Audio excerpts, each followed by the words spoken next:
Oh, there you are, sweetie. Mr. Hill's expecting you. Just walk right in. What's the matter, sugar? Cat got your tongue? Just get your hiney in there.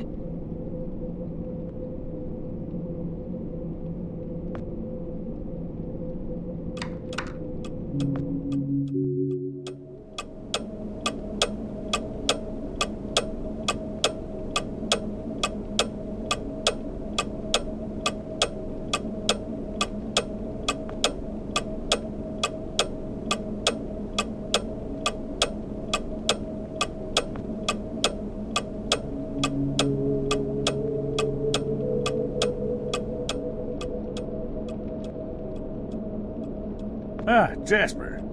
It's Joe, sir. Of course, Joseph.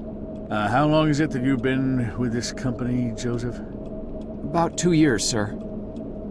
Ah, yes, then by now you must know that what we do here is very important. National security may be just a word to most people, Jasper, but for men like you and I, it means so much more. We see the people behind those words. We understand that it means the safety of every citizen in this country, not to mention the shareholders and the hard-working clerks and stakeholders at the government funding agencies. It also means a lot of pressure. A lot.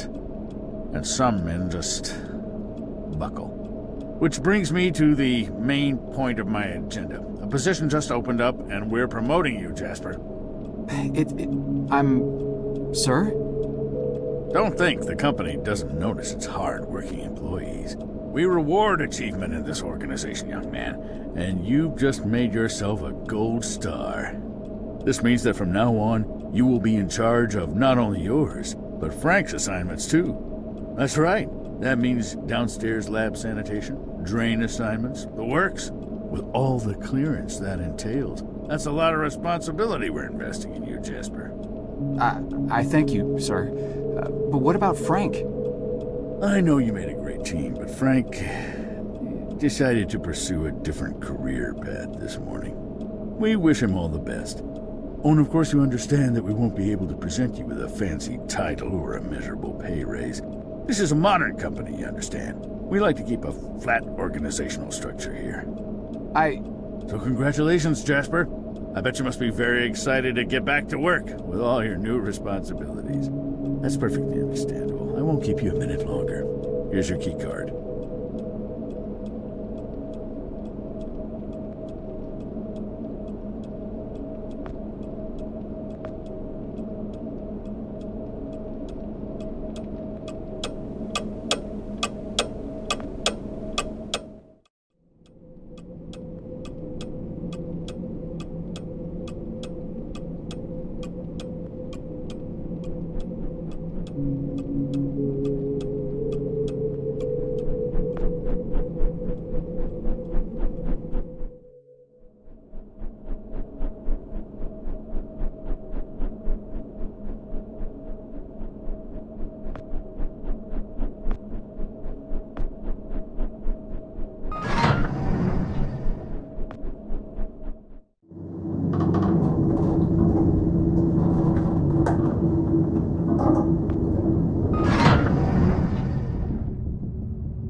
Miss Goulet? Something's bad. The downstairs handkerchief has basement all over the blood. No, I mean... Good heavens, Sugar. That rag's got blood all over. Have you hurt yourself again? No, it's... We keep telling you boys to follow company safety policy. I send out memos almost every week. I honestly don't know why I bother sometimes. You may look like capable grown men in those boiler suits, but you're really just big boys, ain't you? But I'm not the one who...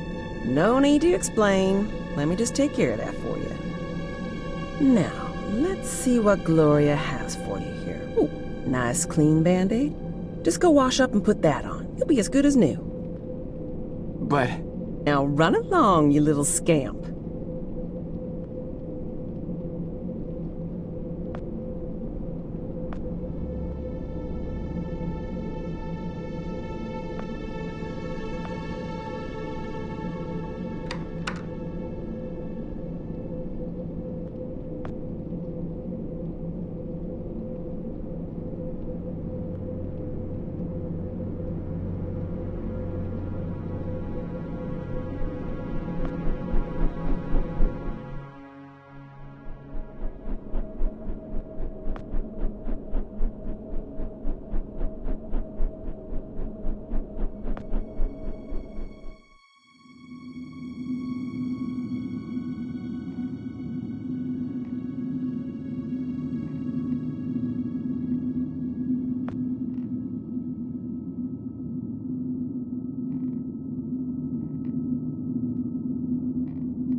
Mister, are you all right?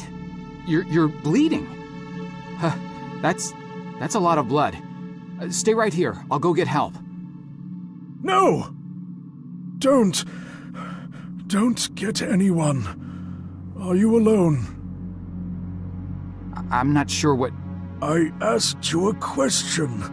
Are you alone? Yes, I came down here by myself.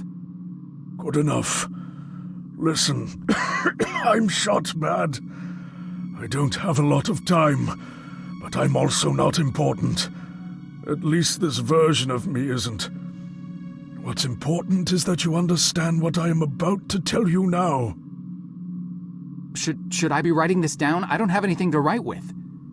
Shut up and pay attention!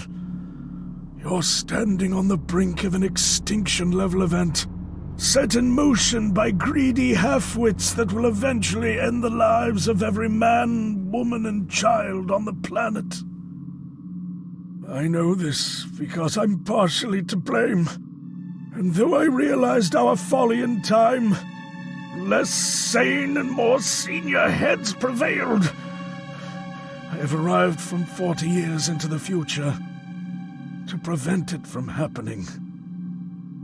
Things are obviously vastly more complex than this, but for lack of time to explain this properly to an insufficiently primed recipient intellect, I am what you would probably perceive as a time traveler. Mister, you've obviously lost a lot of blood. Quiet! I have planned this out in every detail for the better part of my life, and I'll be damned if I will let it fail because of a single gun-toting, overachieving parking attendant who wasn't where he was supposed to be at this point in time. Thankfully, you look fleeceable enough to be coaxed into performing one simple task for me. I want you to find me and tell me about this event before I depart for the past. You'll need this. What is this?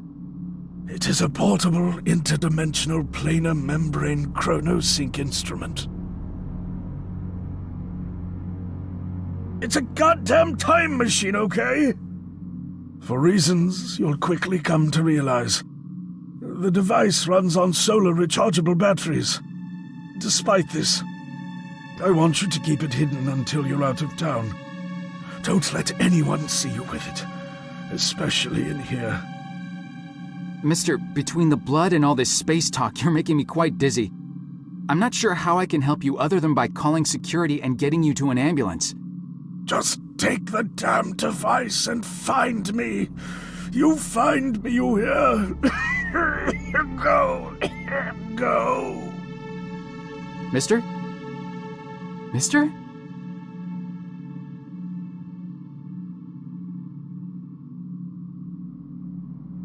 Help! Help! I need help in here!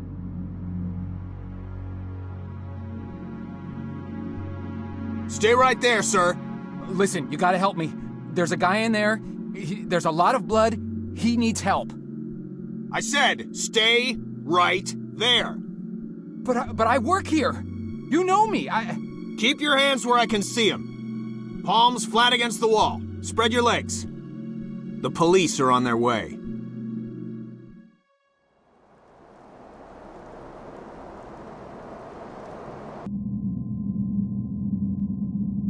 Look, I don't want to be unreasonable here. All I want is some simple answers to some simple questions. Do you want this to become complicated, do you? 'Cause, we can do that, you know. Make things complicated. Is that what you want? No, sir. Yeah, didn't think so. Let's just keep this nice and informal, shall we? See, I'm a simple, easygoing fella. I try to be affable and not go too hard on people. That's what I find works the best. Now, my partner over here, he's a different kind of guy. A real stickler for the rules. Ain't that right, Burke?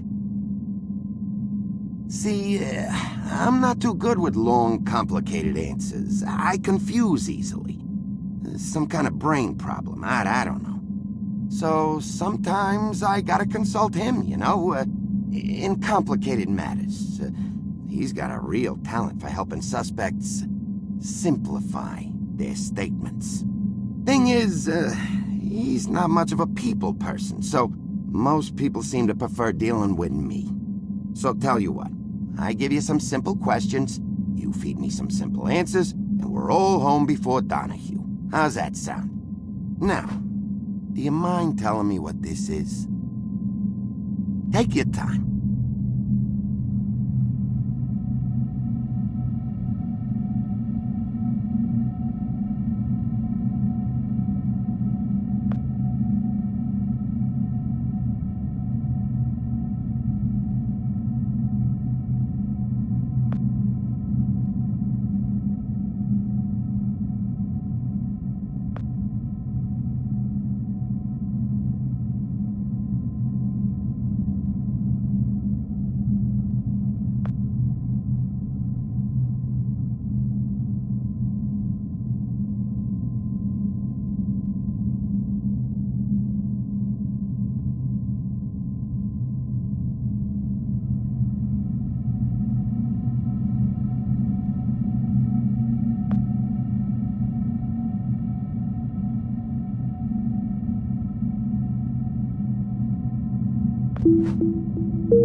Here, out on the road, everything seems so normal. Same moon, same night sky. After an hour of driving, it's easy to forget all about that dead world back there. How could Lambert have survived, though? If he came from the future, how did he not die along with everybody else? I just saw his body in the morgue.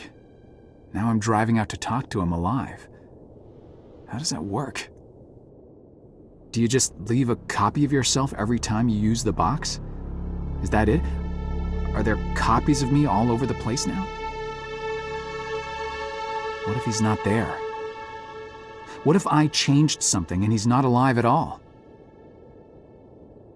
Maybe all of this has been completely pointless.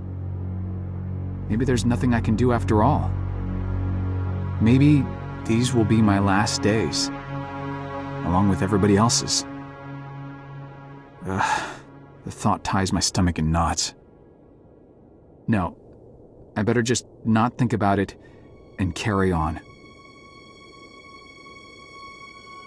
Did I bring enough gas? God, I hope I brought enough gas.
When I was a little lad, and so my mother told me, way haul away, we'll haul away, Joe.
Stop right there! Whoa, wait! Mr. Lambert, sir, it's me, Joe! I don't know you. What are you doing in my house? You sent me here, remember? I've done no such thing. For an intruder, you're not very bright, you know that? For all the commotion you caused getting in here, you might as well have brought a bulldozer. Now, you have exactly 5 seconds to explain what you're doing here, or so help me God, I'm pulling this trigger and sending you on your way. 5. I was sent here. 4. Why you? 3. You told me to find you, to warn you about the end of the world. 2. You were old, with white hair, and you got shot. Oh, God, please don't shoot me, Mr. Lambert. This, you gave me this. It's an something chrono. It's a time machine. I gave you that? Yes! I've never seen anything like it, but on the back, that's my family signet. I made this? It's simply magnificent. I gave this to you? Why? Who are you? Name's Joe, sir. I'm just a janitor at the Archon building. I found you in a room with a big, round door in the basement labs this morning, and You were dying. You said you'd come from 40 years in the future to stop the end of the world. I guess I was the only one around, so you gave me this and told me to find you and tell you all this, and I've been there. The future, I mean. A bunch of times. And you were right, Mr. Lambert. Everyone's gone. My God, so it did come to pass. They really did it, those greedy goddamn bastards. I told them this would happen. Wait, I was dying? How? You said you'd been shot. I had to actually find you at the morgue to get this address. Shot? By whom? No, wait. Don't say anything else. You succeeded in finding me, which means anything you tell me from this point on could alter the course of action that brought you to my doorstep. The less I know, the better. So, you've seen the future. What did you see? It's like a bad dream, sir. Everyone's gone. Buildings are coming apart. It's all just quiet. What happened, Mr. Lambert? It is Dr. Lambert. And considering all the effort you just went through to find me, not to mention bearing witness to the horrific outcome of the biggest breakthrough in the history of science, I suppose I owe you some kind of explanation.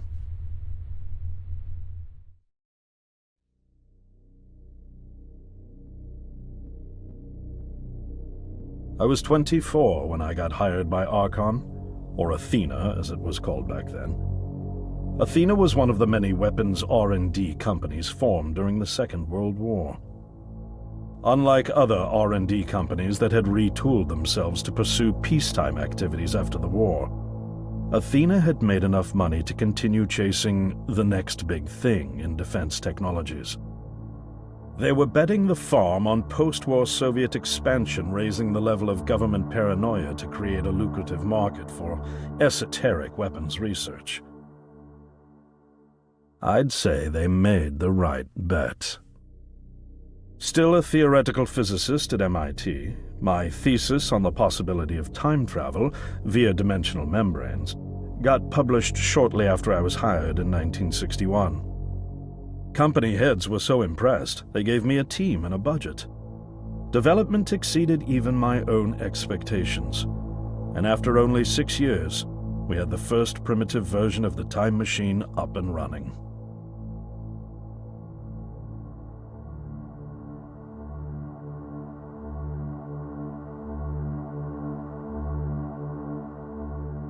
Our first successful trials involved sending simple objects into the future with a timed return. But with Archon running out of money, that was all the company bigwigs needed to secure a big fat contract with the Department of Defense. Apparently, we had sold them on the idea that the technology could be used to go back in time and strangle communism in its cradle. The reality, of course, was that it couldn't. Due to the laws of causality, you can't travel back in time beyond the point where time travel was invented. And sooner or later, we had to explain that to our benefactors. When they started pushing for progress reports, Archon management had to come clean, but instead chose to ease government concerns by claiming the technology could be used to bring back advanced weapons from the future. But this, too, was a lie.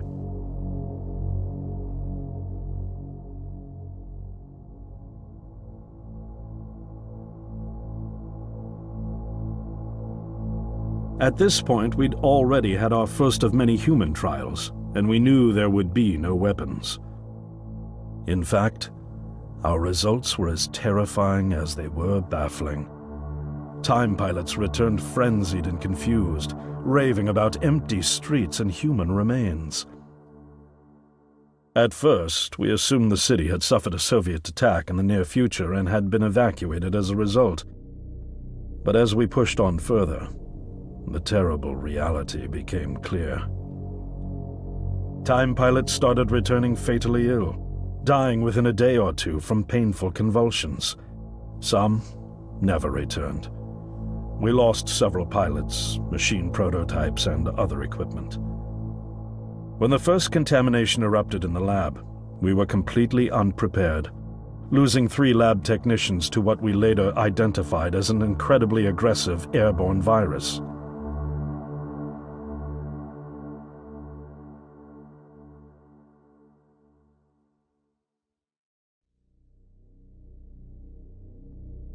Although we weren't equipped to handle biohazards of this magnitude, management insisted we contain and study it. To keep our pilots and the virus alive long enough to study, we co-opted experimental cryotechnology from another project, Lazarus, and established a makeshift virus lab. Once again, the bigwigs managed to spin our setbacks into a success story for the Department of Defense, now claiming that the virus could be cultivated for use as a biological weapon. The team threatened to resign, but outrage was swiftly quenched by promises of massive salary increases and stock options. I didn't take the bribe. I'd witnessed the lethal efficiency of the virus firsthand. I knew there was only one way this was going to end, so I handed in my resignation and set up shop out here. For over a year, I've been working to recreate the technology to bring me back in time and prevent mankind's extinction from ever happening.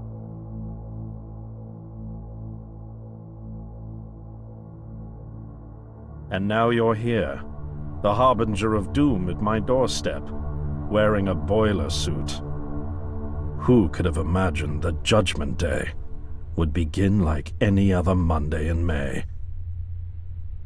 In any case, unfathomable as it may be that you were able to bring this information to me, knowing is only half the battle. Preventing the outbreak will require more than just your tenacity. Me? Wait, what? Yes, I'm afraid I must rely on you one more time. You must go back to Archon and prevent the outbreak. No, that's, I mean, I'm really honored and everything, but...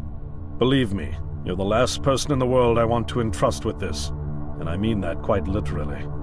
But by this time tomorrow, the entire city will have succumbed to chaos, panic, and death. You're here now, and you're all I've got. Wait, but what about you? Can't you fix this, Doc? Don't you have a plan? I can't go myself, because that would break the law of causality. The only reason you are here to warn me now is because I was there to send you. And the only reason I was there to send you is because I was able to bring my work to fruition here. But... We've no time to waste. It's the only way. You told me you found me this morning, correct? Yes, but... That means I failed to stop it, and the outbreak has already begun. The time pilot for today's trials must have brought the virus back from the future, which then somehow got out of the containment chamber and spread. That pilot is Patient Zero. I need you to destroy the supercomputer system controlling the time machine. All the research data is stored there too. You must destroy it before the time machine departs. I'm reconfiguring your device to send you back 1 day earlier. This should allow you ample time to return to Archon and get inside. On the other shore from here, about 500 yards down the road, is a rest stop. You'll find a van there, fueled and ready to go. Oh, I already have a ride. Which won't be there yesterday, you ninny. Now stop interrupting me. One last thing, and I need you to listen carefully because this is very, very important. Make sure you do not meet the earlier version of you. Why? What will happen? No one knows for sure. It's one of the conundrums not yet accounted for. There are theories, of course. None of them pleasant. Now, let's get you ready.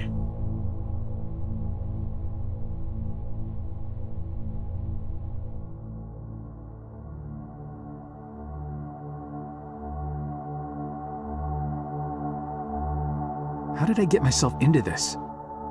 I nearly got killed trying to reach Dr. Lambert thinking he had a plan. And it turns out it's me. I'm the plan. At least I don't have to walk back. This van's not as cool as the ambulance, but it has its charm. And it sure was nice of him to pack me lunch. I wish he'd pack me a can opener for the beans, though. And some gas for the Bunsen burner. But I'm sure I'll think of something. I've got several hours of driving ahead of me after all. It'll be almost morning before I get to Archon. I just hope I have enough time.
Hey, don't you be touching that. Sorry, just looking. Right on time. Welcome to the hippest joint in town, my man. We so underground, we literally 4 steps below the tarmac. Now what can I do for you? Actually, I just saw the sign. I don't even know what I'm doing here. Of course you do. You here because you heard this place was jumping. And you heard right, my man. We got grooves so bad, we make Studio 54 look like off-season fat camp. It's kinda empty in here. Yeah, no, I know, man. We literally just opened like 5 minutes ago. They coming. They all coming. Don't you worry. You gonna be knee-deep in honeys before you know it. Believe that. Now, what can old Cedric get you? I don't know. I could use a beer, I guess. A beer? A beer in here? You embarrassing me here, bub. I got university degrees in mixonomy and mixology. I mix mojitos for the gods. Just a beer, please. Man, you really going through with all that, ain't you? All right, seeing as you're the first patron of the night and all, I'll let you have that one. That'll be $1. $1? Jeez. You sure weren't kidding about this being a high-class joint. Look, I don't jack the prices, kid. This here establishment is just geared towards a more, shall we say, discerning clientele. But it's empty. Yeah. Thank you, man. I got that. I know it's empty, all right? I can see that. I told you, we just opened. Now, you gonna pay for that beer or what? I think I left my wallet in my jacket. I'll be right back. Oh, I'll be here.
Sir, would you kindly step away from there?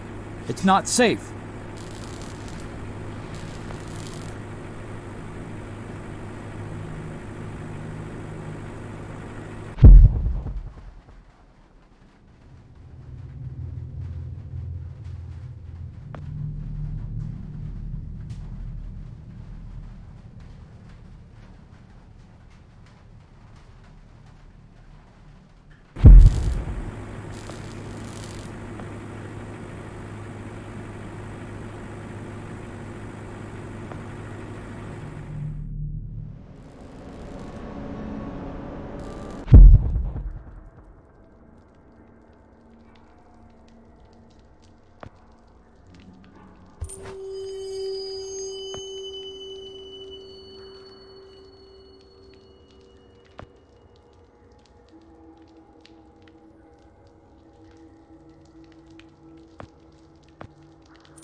I've changed my mind. For the money, give me the fanciest drink you've got. A challenge, huh? All right, I'll bite. Prepare to be dazzled. One rainbow frosted hot lava slushy deluxe with a twist coming right up.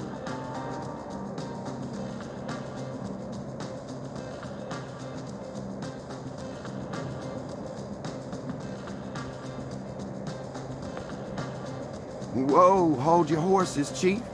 This ain't your daddy's sparkling wine spritzer. Now, where did I put them quail eggs? Hey, keep your shirt on, bub. This ain't your sister Shirley Temple. Now, where's that cough syrup at? Whoa now, Kemosabe. Perfection takes time. Now, where's that horseradish at?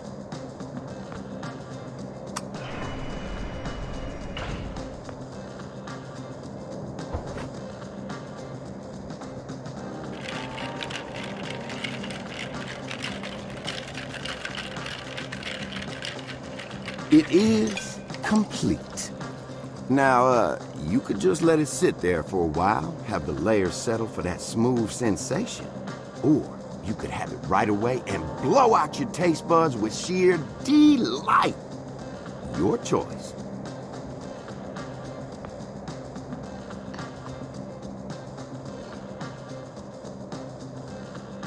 Whoa. Man, it's like the universe just revealed all of its secrets inside my mouth.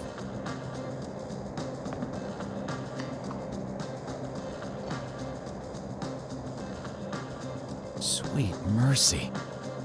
It's like riding sidecar with a unicorn down a mountain of cashmere sweaters.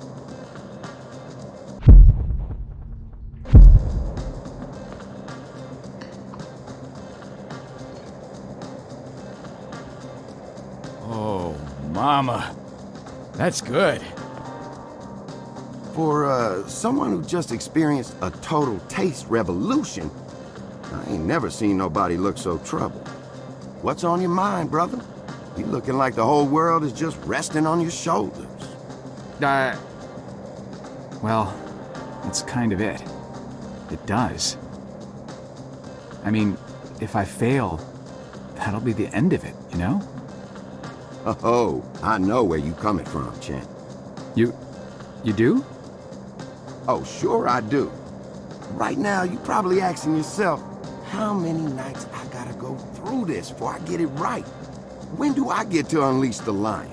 Do I even remember how? Well, take it from Cedric. You just hit a rough patch is all, man. It ain't the end of the world. What? No, I'm... Oh, I read you loud and clear, Mac Daddy. Don't you worry about a thing. When the honeys come in tonight, you just stick to the bar and keep ordering. I got you covered. Tonight is the night, man. Believe that. By the way, and I gotta ask, what's up with them threads, man? That's gotta be the most unique night on the town get-up I ever seen. Huh? Oh, this. Well, I came straight from work, so... Well, I dig it, eh? So keep it right up, man. It might just become the next big thing.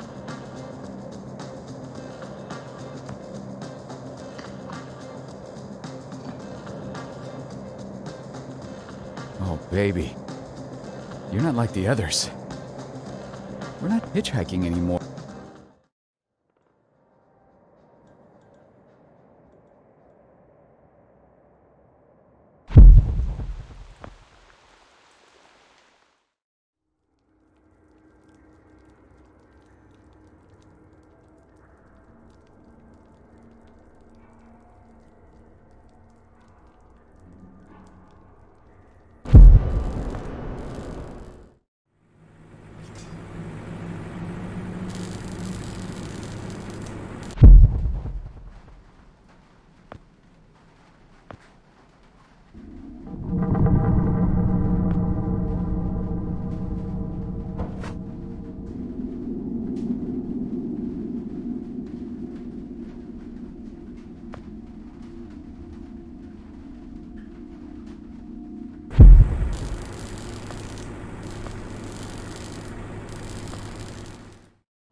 Hello? Is anyone in here? Oh, drat. The muzzle split. I guess this gun was a bit too rusty after all.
Frank? Oh! Hey, Joe. I didn't see you there. Scared the crap out of me. I can't believe you're here. They told me you quit. I got to go upstairs and everything. Quit? Oh, right. Yeah, well, you know me. I'm a career opportunity guy. Something else came up. Management gave me your job. Well, sort of. The same responsibilities, at least. And, well, my own, so... Is that right? Well, good on you, Joe. Best of luck. Now, if you'll excuse... They said you already left. Did you forget something? Well, no. Well, yeah. I forgot something. Listen, I'm a little tight on time here. Wait, what are you even doing down here? Well, like I said, I was given your job, so... Oh, right. Well, still, this part of the labs is actually off limits, so you probably shouldn't be here. No, right. I know. I just happened to see you, so... Well, I need to get going too. There's some important... there's a spill I need to mop up. Hey, can we grab a beer down at Izzy's when this is over? This week, I mean. I could really use the company. Beer? Oh, yeah, for sure. Great. Guess I'll leave you to it then.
There you are. Why the hell haven't you done anything about that leak yet? The leak? Hello? Anyone home? The leak next door, numbnuts. Do you have any idea how much the research in those file cabinets is worth? No, of course not. How could you? Just fix that leak, or so help me God, I'll have HR fix your walking papers. Wait. Look, I'm sorry. We're all under quite a bit of stress right now. I'm on my third pot of coffee and haven't had a thing to eat yet. I could get you something from the vending machine if... Vending machine? Vending machine? Gee, thanks, Professor. I never thought of that. If I could have something from the vending machine, don't you think I would have?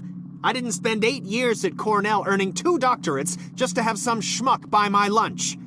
I'm on a diet, moron. Sorry, I'm getting agitated again.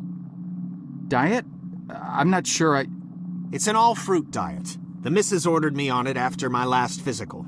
The irony is that it's supposed to help me with my high blood pressure, but now I'm just as angry all the time from low blood sugar. Tell you what, you find me some fruit, then cover for me while I slip out for a quick break, and I won't report you for the leak. Anything will do. Nectarine, perhaps, or an apple? Yeah, an apple. That's the ticket. I'll find you an apple. Make sure that you do. And fix that damn leak! Sorry. Temper again.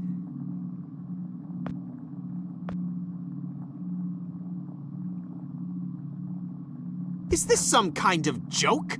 What's the matter with you? I'm so sorry. I don't know what I was thinking.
This means that from now on, you will be in charge of not only yours, but Frank's assignments too. That's right. That means downstairs lab sanitation, drain assignments, the works, with all the clearance that entails. That's a lot of responsibility we're investing in you, Jasper. I thank you, sir. But what about Frank?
And you brought me an apple. Good. There's no eating in the lab, so I'll just pop out for a few to get some fresh air. Anyone asks, I'm up on 14 redacting Tuesday's pathology reports. Got it? Just don't touch anything.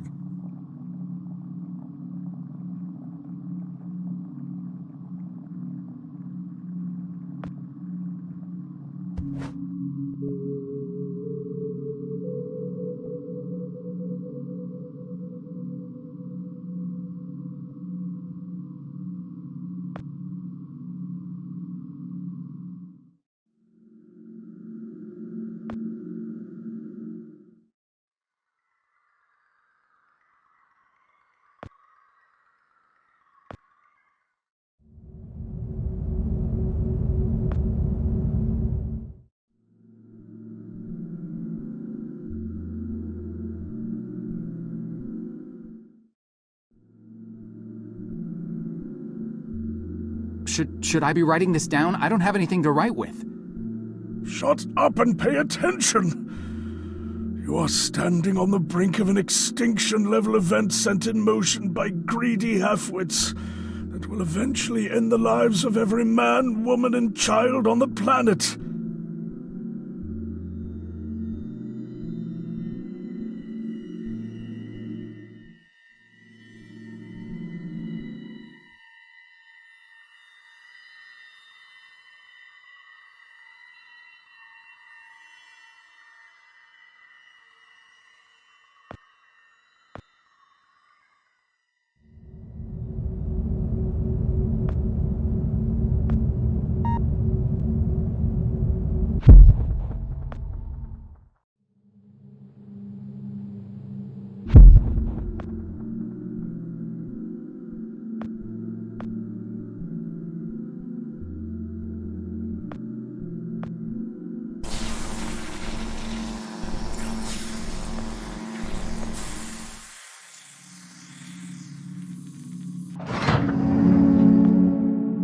Poor Dr. Lambert.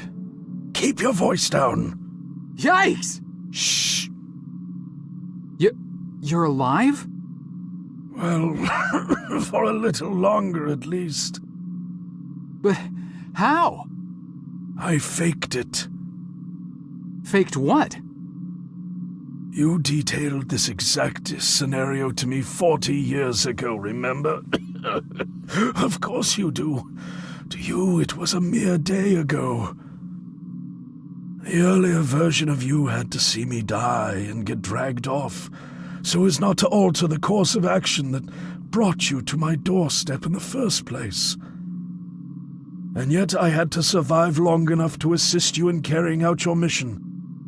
So I staged my premature demise. So, you're not dying? Oh, I am dying all right. Despite my better judgment, I attempted to circumvent getting shot by taking a different route to the labs than originally planned. I foolishly believed I might actually bend the rules of cause and effect. The gaping hole in my gut Makes it pretty damned evident how that turned out. Dr. Lambert, No more questions. Did you destroy the research data like I asked? The computer? Yes, sir. Yes, I did. Thank God. Now there is just one last matter to attend to. I need you to stop the last time pilot. The one who just left. Fortunately, we know exactly where, or should I say when, he is. The device. Give it to me. You see that console behind you? Check the numbers in the first line of the fourth column and read them back to me.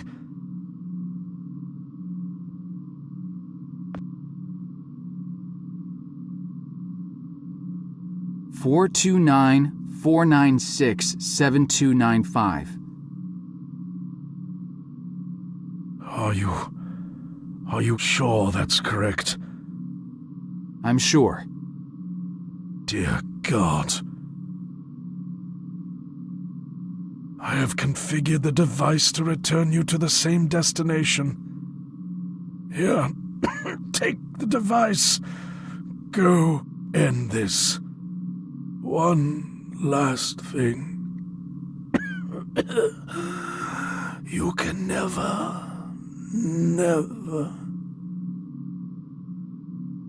Dr. Lambert? Are you... Dr. Lambert? Sir?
Frank?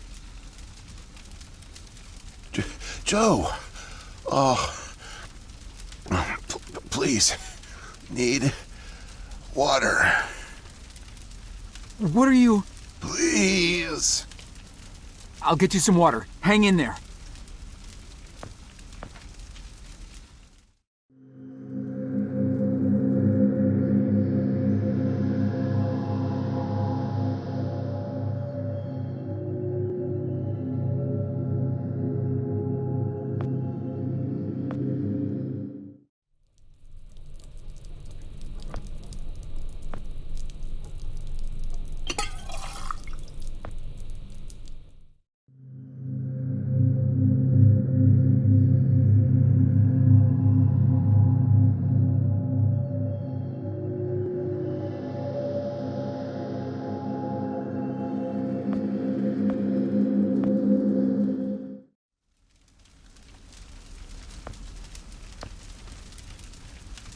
Here you go, Frank.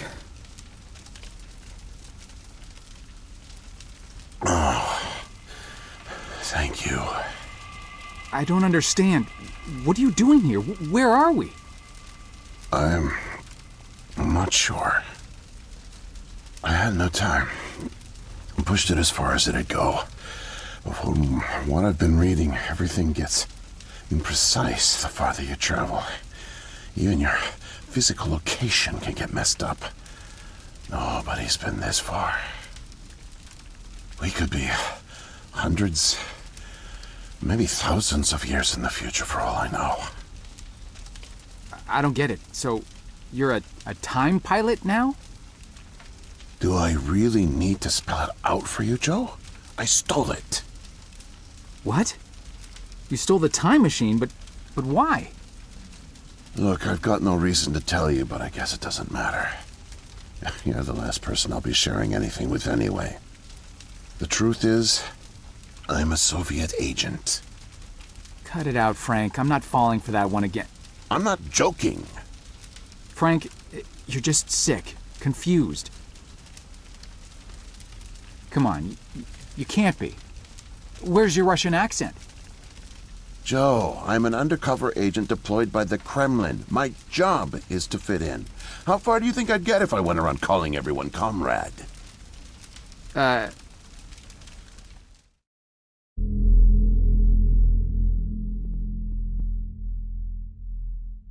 My real name is Yuri Barishev. I came to America in my early 20s. I went to school here, worked here, spent nearly 10 years building the foundation of an ordinary life. But the truth is that my life is far from ordinary. I am a spy. I was planted by the Soviet Foreign Intelligence Agency to gather intel on advanced U.S. military research programs, and I started getting my first missions in the mid-60s. At the time, I thought I had built a promising portfolio of leads, but as I started to pursue them, most of them turned out to be worthless. By 1968, I had run out of goodwill with my handlers at the Kremlin. I was a disgrace, and headed for extraction.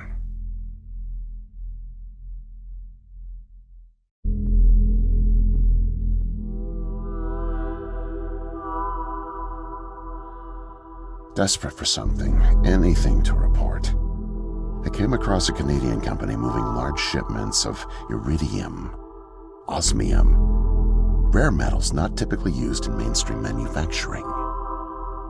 The buyer turned out to be a government shell, rerouting the materials to unofficial contractors, one of which turned out to be Archon. Having convinced my superiors that I was onto something, I got a job as a janitor, but I didn't dig up much until you showed up. You were a great distraction, giving me plenty of chances to access off-limits areas. And for a while, I was able to scrounge together enough intel to keep the Kremlin happy.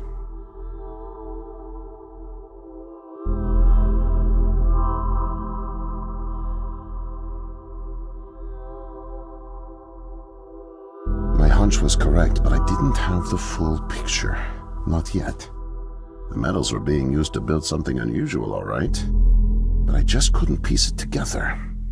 What I found made no sense. Time travel, doomsday scenarios. It read like bad science fiction.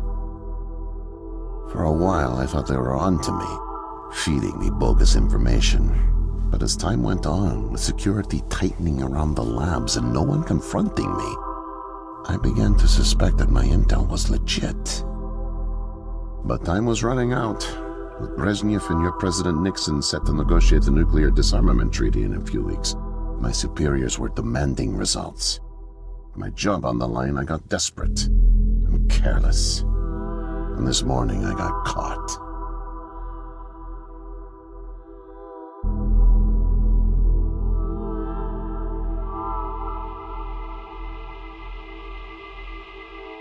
I was tailing an engineer into an off-limits lab when I bumped into Barney from security. Ironically, management chalked up my trespassing to cluelessness and settled for just firing me. Knowing I wouldn't get another chance, I stole a security badge and snuck back in. I just found the time machine operator's manual when you showed up out of nowhere and nearly screwed it all up. Then it clicked. Not only could I steal the technology, it was the perfect getaway, too. Using the manual, I set the destination as high as it would allow. I figured if I could just get far away, I'd have plenty of time to figure out how to get it back to the motherland. But, well, I guess you know the rest.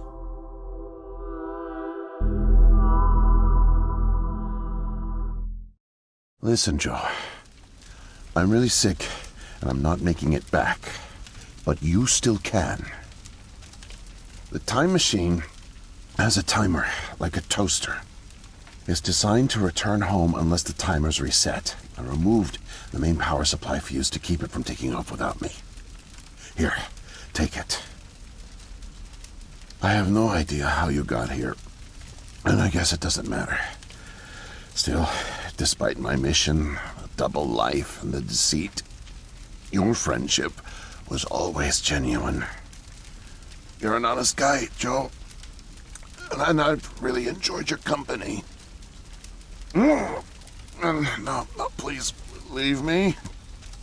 The pain's coming back. Oh, it hurts to talk. Need rest.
Can't be.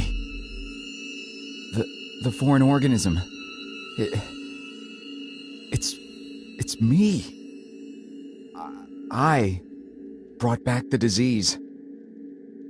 I'm the one who spreads it. It was me all along. I must have brought it back with me. Oh God, I think I'm gonna throw up. I can't deal with this. What do I do?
No way to escape it.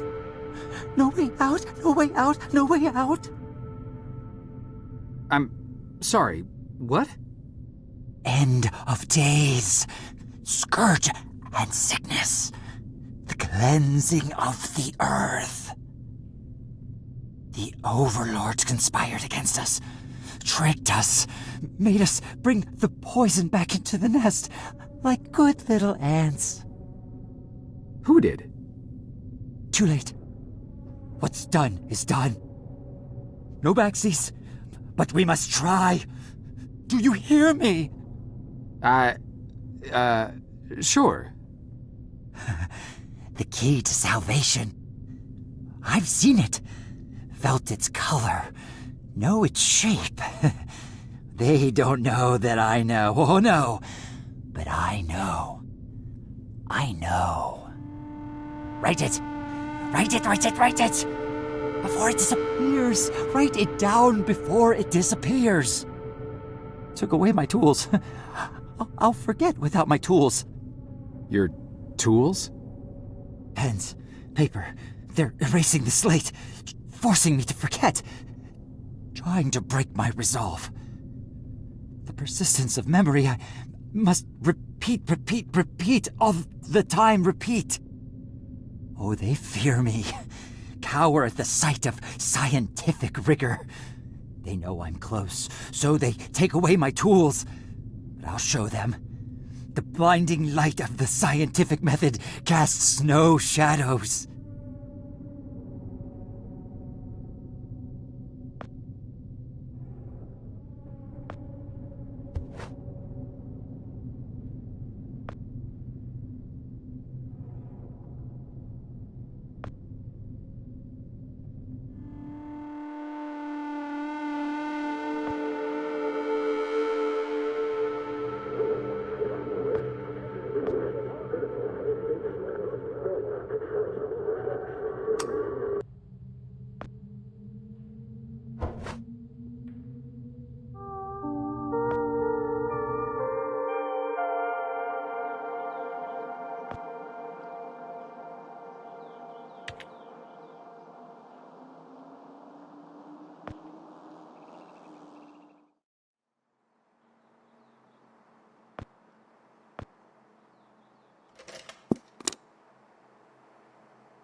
Mightier than the sword.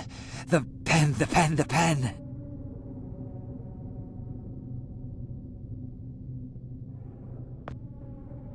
Need paper to reproduce the key. Need the paper. Gotta have paper. Need paper to reproduce the key. Need the paper. The key. The key. Keep it close. Keep it safe. Bring help. Don't get caught. Save the kingdom, get the girl. Save the kingdom, get the girl. Save the kingdom, get the girl.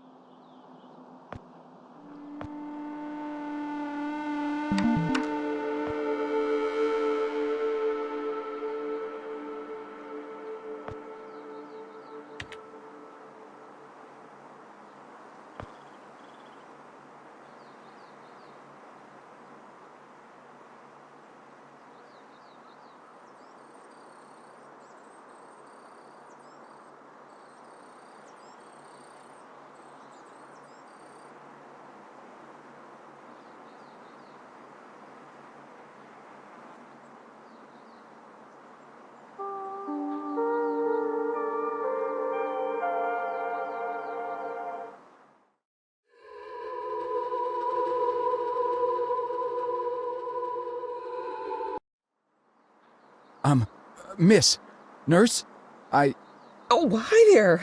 Goodness, you startled me. You could have just knocked. And it's Doctor, actually, Dr. Emma Brown. I'm a little embarrassed to say, but we don't have any files on you, so I don't even know your name. it's Joe, ma'am. Oh, call me Emma. We're not so formal here. It's nice to meet you, Joe. I'm sorry, Dr. Brown. I don't know how to say this, but everyone here, is in serious danger. I'm very sick, and it's very important you call the authorities and... Whoa, whoa, whoa. Take it easy. Deep breaths. There's nothing to be afraid of. How do you feel? Okay, I guess. A little sore. See, you're fine. And the soreness is to be expected. You've undergone muscle therapy. You've been asleep for at least 3 decades, after all. Maybe even more. What? Where am I? What year is this? Easy, Joe. I know it's a lot to take in. It'd be a shock to anyone's system. Haven't been under for as long as you have. It's 2012, and this is the psychiatric ward at St. Genevieve's Hospital. You were brought out of hibernation 5 weeks ago. Like the others, you were placed in an artificial coma for regenerative muscle therapy and brought here for evaluation and rehab after everything checked out. Oh, God. The tubes. You have to listen to me, Doctor. I'm dangerously sick. I was carrying something when I got in. Oh, that? Well, that's true. You did all have some kind of flu. Actually, the resident physician did find it peculiar how you had all contracted a type of avian flu that only first appeared in the late 90s, and a new strain at that. In any case, the pathogen was largely dormant due to the extended hibernation. We run very thorough medical checks on all our cryo clients, so we gave you all a shot of our regular cocktail. Cleared it right up before you even came to. So it's gone? But Archon... Yes, I'm afraid I don't know much about all of that. All I know is that the company that froze you went bankrupt back in the early 70s. A victim of industrial sabotage, I think. Anywho, the remaining assets were sold off, and the Cryoform company bought the cryogenics technology. As per ethical requirements, that included all of you who were frozen there. We've been helping rehabilitate Cryoform's clients for the past 5 years or so. Mostly folks suffering from previously incurable terminal illnesses and heavy wallets. But you didn't hear that from me, Unfortunately, cryogenics was a little...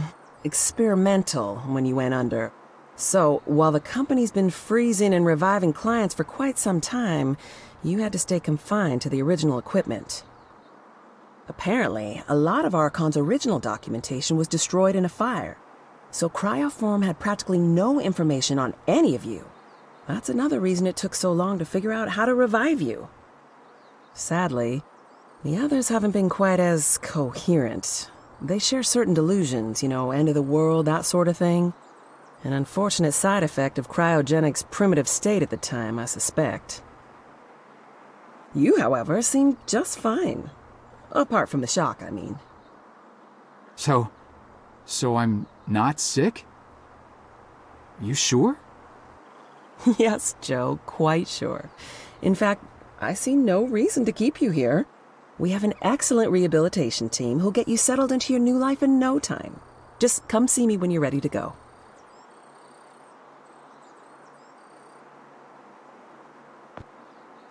So, are we all ready to go?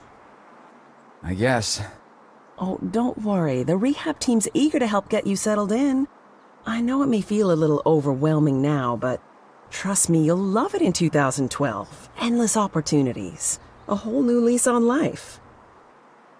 Speaking of, I happened to catch you on the surveillance monitors a little while ago, and you seem to show excellent problem-solving skills. You like puzzles, Joe? Perfect.